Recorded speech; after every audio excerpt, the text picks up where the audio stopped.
नमः श्री सरस्वती नमः श्री गोपाल कृष्णाय नमः श्री गंगाजी बापू देवताय नमः। रणी दंडुनी रावणाची सावध करावे सुमित्राशी रामाला दिसनेसे जीवी जीवाशी जीवाना।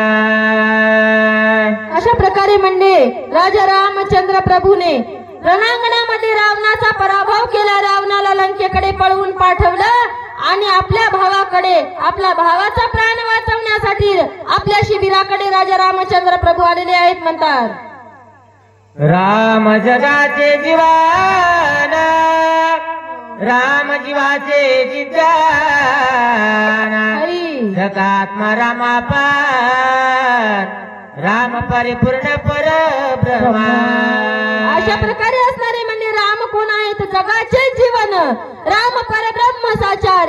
अशा प्रकारे राजा रामचंद्र प्रभू असणारे, कनवाळू असणारे, कृपाळू असणारे राजा रामचंद्र प्रभू आपल्या जीवाचं जीवन म्हणजे आपले लाडके लहाने बंधुराज उठवण्यासाठी आपल्या लक्ष्मण भावाकडे आले आहेत म्हणतात।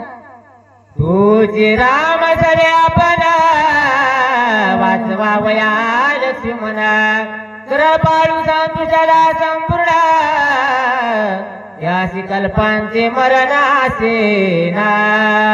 अशा प्रकारे म्हणजे आपल्या भाऊ उठवावा, आपला भाऊ वाचवावा या हेतूने राजा रामचंद्र प्रभू लक्ष्मण प्रभू पुढे आलेले आहेत, कारण त्यांना माहित होतं की शेष भगवंताचा अवतार आहे, त्याला कल्पांची सुद्धा मरण नाही। म्हणून राजा रामचंद्र प्रभू काय विचार करू लागले?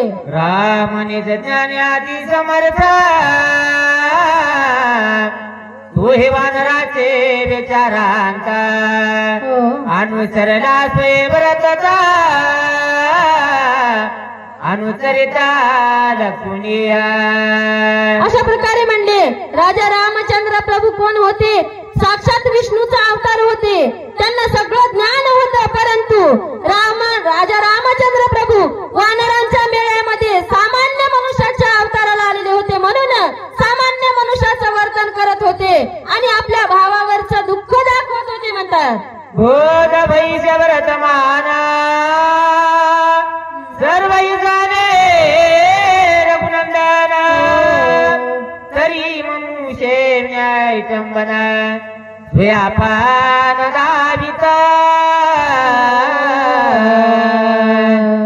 अशा प्रकारे असणारे म्हणजे राजा रामचंद्र प्रभूला भूत भविष्य वर्तमान या सगळ्या काळामध्ये भरून उरलेले राजा रामचंद्र प्रभू होते, परंतु त्याचं सगळं भान बाजूला ठेवलं आणि सामान्य मनुष्यासारखं आपल्या भावाचं दुःख राजा रामचंद्र प्रभू करू लागले। विकळ देखुनी लक्ष्मणा जाणून भविष्याचे चिन्ह व्रत करे विलंबना ही विलक्षण अवधारा। अशा प्रकारे म्हणले राजा रामचंद्र प्रभू आपल्या भावाला विकळ अवस्थेमध्ये पडलेले पाहिल्याच्या नंतर किती दुःख करत होते, कशा प्रकारे दुःख करत होते ते पुढच्या ओळीमध्ये पहा म्हणतात। लक्ष्मण रे पुण्य रक्षित धरून सुसेनाचा बांधूसनी हे कळवळता काय बोलत श्रीराम। अशा प्रकारे म्हणले सुसेनाचा हात राजा रामचंद्र प्रभूने हातामध्ये आपल्या धरलेला आहे आणि आपल्या भावाच्या जीवाचे भीक कोण्या प्रकारे मागत आहे ते पाहू म्हणतात। प्राणा परिसाधिक जाण सखा बंधू लक्ष्मणा मज विकली सांडून स्वयंप्रयाण मानिली। अशा प्रकारे असणारे म्हणले माझा लक्ष्मण बंधू कसा आहे, मला माझ्या प्राणापेक्षाही किती श्रेष्ठ आहे हे माझ्या जीवाला माहित आहे, सुषेण वैद्यालाच बोलू लागले राजा रामचंद्र प्रभू। आणि एवढा आमच्या भावांचा प्रेम असताना देखील माझा बंधू मला सोडून जात आहे, एकट्याला सोडून वनामध्ये लक्ष्मण मला सोडून प्रयाण करत आहे। अशा प्रकारचा शोक राजा रामचंद्र प्रभू सुषेण वैद्याजवळ करू लागले म्हणतात। सखी बंधू दोघे जना वीर वीरांचा आश्रय धरून वना निघालो आपण पितृवचन पाळावया. अशा प्रकारे असणारे राजा रामचंद्र प्रभू सुषेण वैद्याला बोलत होते. म्हणतात आम्ही दोघे जण बंधू एकमेकांच्या सानिध्यामध्ये एकमेकांच्या मदतीने या वनामध्ये आलो होतो आणि या वनामध्ये राहत होतो. आणि परंतु आम्ही आमच्या पित्याचं वचन पाळण्यासाठी इथपर्यंत आलो आणि आता मला एकट्याला सोडून माझा भाऊ लक्ष्मण जात आहे. याच्यासाठी राजा रामचंद्र प्रभू दुःख करत होते. म्हणतात वचन ऐके सुषेणा लक्ष्मण वेचलिया प्राणा मज जाड नाही निज प्राणा वीर जाना काय चाड.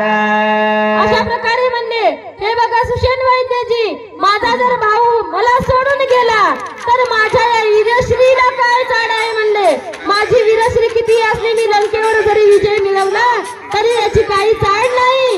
अशा प्रकारचे राजा रामचंद्र प्रभू शोक करू लागले. म्हणतात बुडाले धैर्य रे